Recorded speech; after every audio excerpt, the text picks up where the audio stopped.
Bom, hoje vamos falar sobre a ceia. Uma mensagem muito edificante. Tenho certeza que vai edificar a vida de todos nós e vai nos fortalecer. 1 Coríntios capítulo 11, a partir do verso 17. 1 Coríntios 11, a partir do verso 17. Vou pedir uma coisinha para vocês. Quem não fez, faça por gentileza. Compartilhe o culto agora, por favor, com seus contatos, nos seus grupos, grupo WhatsApp, grupo de família, grupo de amigos. Vamos lá, vamos enviar o link. Vamos evangelizar sem sair do lugar. Isso mesmo. Uma mensagem tão abençoada que vai ser aqui agora, tenho certeza que muita gente será alcançada. Então vamos fazer com que outras pessoas participem aqui do culto, né, e da mensagem também. Então vamos compartilhar com todos os nossos contatos e amigos, tá bom? 1 Coríntios capítulo 11, verso 17. Inclusive quero lembrar que daqui a pouquinho teremos a ceia. O meu cálice já está aqui, ó. Meu cálice com suco de uva e também um pedacinho de pão. Faça o mesmo, prepare aí na sua casa um pedacinho de pão e um pouco de suco de uva. Daqui a pouquinho vamos participar da ceia. Claro, você que tem consciência do que é a ceia. Inclusive hoje nós vamos falar sobre isso, tá? 1 Coríntios 11, a partir do verso 17. O apóstolo Paulo escreve: Nisto, porém, que vos prescrevo, não vos louvo, porquanto vos ajuntais não para melhor, e sim para pior. Porque, antes de tudo, estou informado haver divisões entre vós, quando vos reunis na igreja. E eu, em parte, o creio, porque até mesmo importa que haja partidos entre vós, para que também os aprovados se tornem conhecidos em vosso meio. Quando, pois, vos reunis no mesmo lugar, não é a ceia do Senhor que comeis, porque ao comerdes, cada um toma antecipadamente a sua própria ceia. E há quem tem fome, ao passo que há também quem se embriague. Não tendes, porventura, casas onde comer e beber? Ou menosprezais a igreja de Deus e envergonhais os que nada têm? Que vos direi? Louvar-vos-ei? Nisso certamente não vos louvo, porque eu recebi do Senhor o que também vos entreguei, que o Senhor Jesus, na noite em que foi traído, tomou o pão e, tendo dado graças, o partiu e disse: Isto é meu corpo que é dado por vós. Fazei isso em memória de mim. Por semelhante modo, depois de haver ceado, tomou também um cálice, dizendo: Esse cálice é a nova aliança no meu sangue. Fazei isso todas as vezes que o beberdes em memória de mim. Porque todas as vezes que comerdes este pão e beberdes o cálice, anunciais a morte do Senhor até que ele venha. Por isso, aquele que comer o pão ou beber o cálice do Senhor indignamente, será réu do corpo e do sangue do Senhor. Examine-se, pois, o homem a si mesmo, e assim coma do pão e beba o cálice. Pois quem come e bebe sem discernir o corpo, come e bebe juízo para si. Eis a razão porque há entre vós muitos fracos e doentes, e não poucos que dormem. Porque se nos julgássemos a nós mesmos, não seríamos julgados. Mas quando julgados, somos disciplinados pelo Senhor, para não seres condenados com o mundo. Assim, pois, irmãos meus, quando vos reunis para comer, esperai uns pelos outros. Se alguém tem fome, come em casa, a fim de não reunir-se para juízo. Quanto às demais coisas, eu ordenarei quando for ter convosco. Vamos orar? Deus e Pai, fale conosco, queremos ouvir a Tua voz, em nome de Jesus. Amém. Bom, gente, nesse texto tão maravilhoso, o apóstolo Paulo, ele começa o texto repreendendo a igreja em Corinto, porque eles estavam se reunindo, não para comunhão, mas para divisão. Aquilo que era para ser uma coisa bacana, uma coisa feliz, uma coisa harmoniosa, na verdade estava tendo problemas. Só para vocês entenderem, cada um levava um prato. Vou falar assim para vocês entenderem. Cada um levava um prato, né? Mas a coisa estava tão dividida entre eles que cada um comia a sua própria refeição, né? Já viu? Por exemplo, vou citar o exemplo do café que nós temos na igreja. Domingo que vem a gente vai ter o café lá na igreja local. Todo mês a gente tem.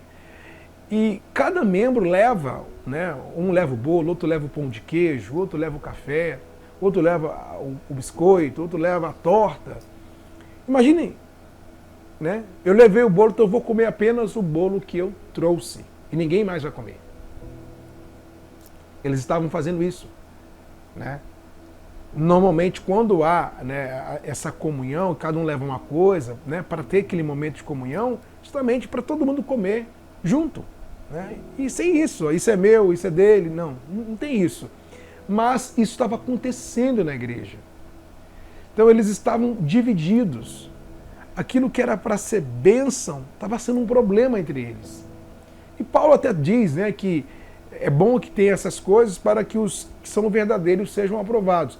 Nós sabemos que, infelizmente, por mais que a gente promove a comunhão, mas sempre vai ter algo na igreja que vai tentar dividir essa comunhão, que vai tentar atrapalhar.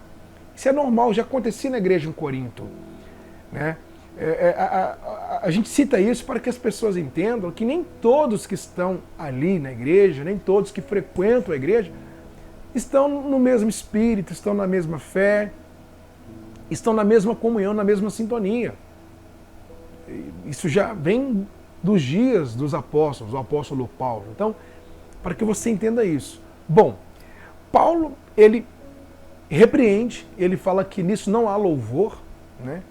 Que eles estavam se reunindo para pior e não para o melhor, né? E isso era um problema na igreja. E aí ele já toca um assunto, para vocês entenderem, ele trata um assunto que eles estavam vendo, enxergando, né, a realidade deles, e diante desse assunto ele traz um outro assunto que está acima de todos: a morte de Cristo.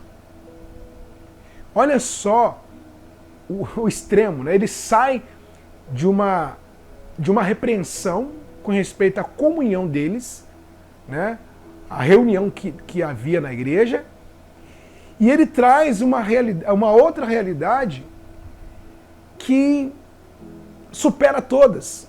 Ele traz uma outra coisa que se encaixa em qualquer situação, em qualquer momento, algo que todos nós necessitamos. Ele traz a lembrança da morte de Cristo. Lá no verso onde vamos falar da ceia, lá no verso... Deixa eu voltar aqui.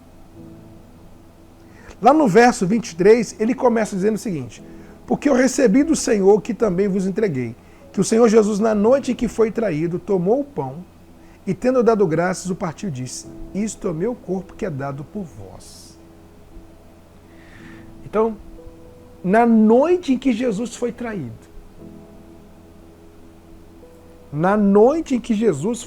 preste atenção nisso. Não era uma simples noite. Foi a noite onde começou todo o seu sofrimento. Naquela noite, Jesus, ele toma o pão, ele levanta esse pão, ele dá graça com esse pão em mãos e diz: esse é meu corpo que é dado por vós. O meu corpo é dado por vós. Não era algo emprestado, momentâneo, dado. O corpo de Cristo foi dado por nós. O corpo de Cristo, a oferta de Cristo foi dada por nós. A morte de Cristo foi por nós, pecadores. Então aquele pedacinho de pão em suas mãos simbolizava, e até hoje simboliza, o corpo que foi moído, o corpo que foi crucificado, o corpo que foi rasgado na cruz, o corpo que foi dado por nós. O Pai deu o seu Filho por nós, por amor de nós. Então, a primeira coisa que a gente precisa entender na ceia, que a oferta foi dada por nós. Se hoje somos aceitos por Deus, porque Ele aceitou a oferta do Filho. Ele aceitou a oferta de Cristo. A oferta de Cristo foi perfeita na cruz. O sacrifício de Cristo foi perfeito na cruz. Então, a primeira coisa que a gente precisa entender é que Ele foi dado por nós. E numa noite que, aos olhos humanos, poderia ser a pior noite, uma noite terrível. E de fato foi a noite da traição, onde Judas o trai. Mas nessa noite ele mostra por que veio. Nesta noite ele dá o recado ao mundo porque está aqui. Esse é o meu corpo que é dado por vós. Eu vim aqui para se entregar por vocês. A minha entrega por vocês. Olha que maravilha isso, gente. E aí, continuando, aí ele diz que é dado por vós. Fazei isto em memória de mim. Então, quando ceamos, nós trazemos à memória todo o plano elaborado na eternidade, todo o plano de redenção. Toda vez que ceamos, lembramos desse plano. Toda vez que ceamos, trazemos a memória de Cristo, trazemos a memória de Jesus. Por isso, a ceia é algo muito importante, é um sacramento muito importante. Interessante que aqui Jesus ele já tinha feito tantos milagres, tantas coisas já haviam acontecido, mas ele não criou nenhum sacramento para os milagres. Mas ele instituiu um sacramento para lembrar de sua entrega, de sua morte. Ele instituiu esse sacramento chamado ceia para trazer à memória o que ele fez por nós. Isso é maravilhoso. Por isso que o evangelho verdadeiro, ele prega Cristo crucificado. Ele prega arrependimento. Ele prega a cruz. Evangelho que não fala da cruz. Evangelho que não fala de Cristo. Evangelho que não fala de um Cristo crucificado, do Cristo ressurreto, não pode ser chamado de evangelho. E aí, continuando, no verso 25, ele diz, por semelhante modo, depois de haver ceado, tomou também um cálice, dizendo, esse cálice é a nova aliança do meu sangue. Fazei isso todas as vezes que o beberdes, em memória de mim. Então, depois de ter ceado, depois de ter jantado, naquela noite, ele pega o cálice, dizendo, este cálice é a nova aliança no meu sangue. Então, aqui ele dá o recado a todos nós, ao mundo. Eu vim para que vocês tenham uma nova aliança. Ou seja, já não é a mais antiga aliança, agora é a nova aliança em Cristo Jesus, através do seu sangue. Então, tanto o pão representando o corpo, como o suco da uva, o cálice, o vinho, representando o sangue de Cristo, esses dois elementos representam a entrega de Cristo, representam sua vida na cruz, representa o start da nova aliança, vamos colocar assim, o início da nova aliança, representa a nova vida. Estávamos perdidos, condenados, nossos delitos e pecados, mas a morte de Cristo nos resgatou. Nós fomos pagos, o nosso pecado foi pago por um alto preço. Fomos resgatados por Ele. E aí, continuando, no verso 26, porque todas as vezes que comerdes esse pão e beberdes o cálice, anunciais a morte do Senhor até que Ele venha. Então aqui, Paulo, ele fala o que acontece quando nós ceamos. ou que deve acontecer. Quando ceamos, nós lembramos a morte de Cristo. E também anunciamos a sua vinda. Então, duas coisas aqui. Ao cear, nós devemos olhar para trás. Mas como assim olhar para trás? Devemos olhar para aquilo que foi feito por nós, que foi dado por nós. Quando olhamos para a cruz de Cristo, estamos olhando lá atrás, o que Ele fez por nós. Se hoje estamos aqui, porque lá atrás Ele se entregou por nós, deu sua vida por nós. Só somos salvos hoje porque alguém lá atrás pagou o preço por nós. Então devemos olhar para trás, olhar para a morte de Cristo, olhar para o preço que foi pago. E quando Ele fala até que Ele venha, temos que olhar para frente. Olhar para frente é olharmos para a vida eterna, olhar para o lugar que nos aguarda, é ter a esperança futura, a esperança de que um dia Ele virá, um dia Ele vai resgatar aqueles que são dele, um dia a igreja será arrebatada. Isso é olhar para frente, temos que olhar sempre para frente. Então, olhar para trás e olhar para frente. Essas duas coisas acontecem no momento da ceia. Olha que coisa maravilhosa. Todos os dias temos que olhar para frente, olhar para o Cristo ressurreto, aquele que há de vir, aquele que há de nos buscar.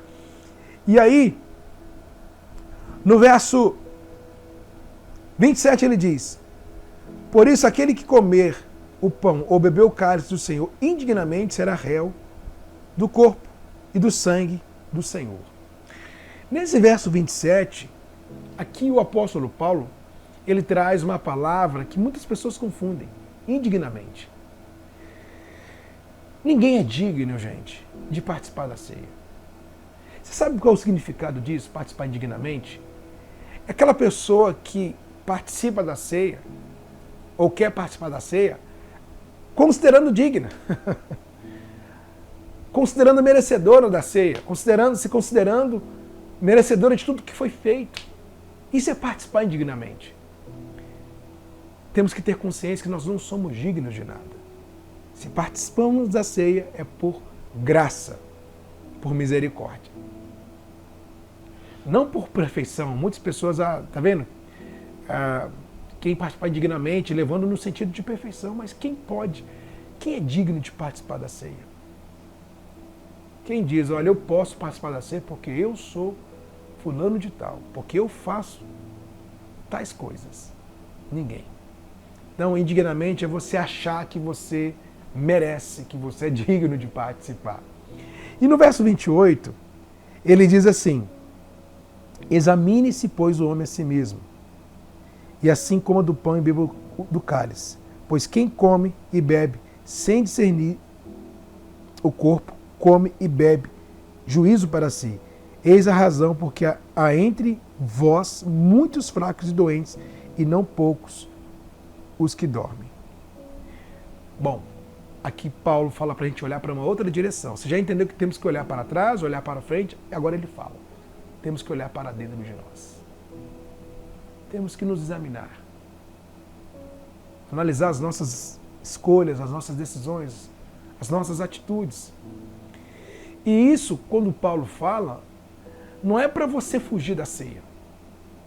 Pelo contrário. É para você fugir do pecado e correr para a ceia. Tem gente que faz o contrário.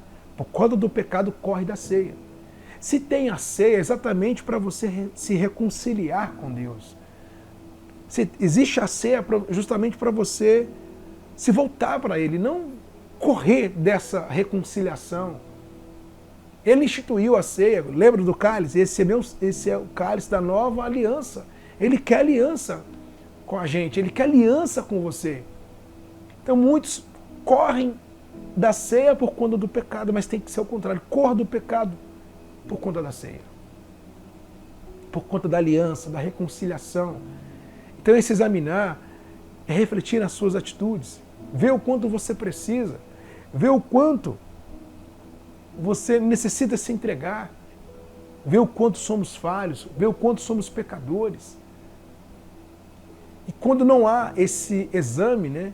Quando a pessoa não examina ela mesma, quando ela não olha para dentro, ela come, bebe da ceia, participa da ceia sem discernimento. E por essa razão, muita gente doente, fisicamente e espiritualmente, como Paulo fala. Porque não tem esse discernimento, não olha para dentro de si. Precisamos olhar para dentro de nós. Bom, olhar para trás, olhar para frente e olhar para dentro. No verso 31, porque se nos julgássemos a nós mesmos, não seríamos julgados. Mas quando julgados, somos disciplinados pelo Senhor para não sermos condenados com o mundo. Assim, pois, meus irmãos, quando vos reunis para comer, esperai uns pelos outros. Se alguém tem fome, coma em casa, a fim de não vos reunirdes para juízo. Quanto às demais coisas, eu as ordenarei quando for ter convosco. Então, quarta coisa. Você já entendeu que temos que olhar para trás, olhar para frente, olhar para dentro de nós, e agora? Temos que olhar ao nosso redor. Paulo fala, esperai pelos outros, uns pelos outros. Temos que olhar os que estão à nossa volta. Precisamos ter comunhão com essas pessoas. Por isso que existe a ceia, justamente para a comunhão. Então, olhar ao nosso redor, olhar as pessoas que estão na nossa vida, os irmãos em Cristo, independente da sua igreja, independente se você é da Atos 2, se você é de outra denominação, mas todos que estão em Cristo são os nossos irmãos. Temos que olhar para essas pessoas, temos que ter comunhão com elas. Isso é a ceia do Senhor. Então que hoje, nessa ceia, você possa reconciliar com Deus, se renovar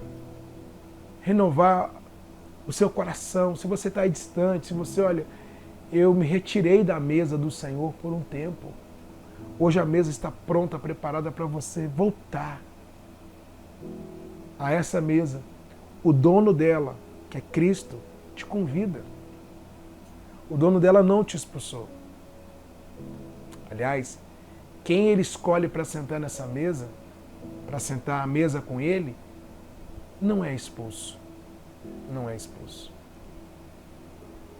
Então, se você se retirou, se afastou da mesa, hoje ele prepara a mesa para você voltar e se reconciliar com ele. O que seria de nós se não fosse a morte de Cristo? Então, a ceia é para trazer a memória de tudo que foi feito por amor a nós. Tudo que foi feito para nos salvar, a ceia representa. Nós vamos cear agora. Se você vai participar da ceia, glória a Deus. Se você, olha, eu estou ouvindo essa palavra hoje, mas a partir de hoje eu decido. Se você tiver como participar da ceia aí na sua casa, participe. Senão você deixa para a próxima. Mas o mais importante agora é você trazer à memória o que Cristo fez, olhar para a cruz, olhar para a sua entrega, olhar para a morte dele, olhar para a vinda dele, examinar você mesmo, coisa que você já está fazendo, e ter comunhão com todos. É isso.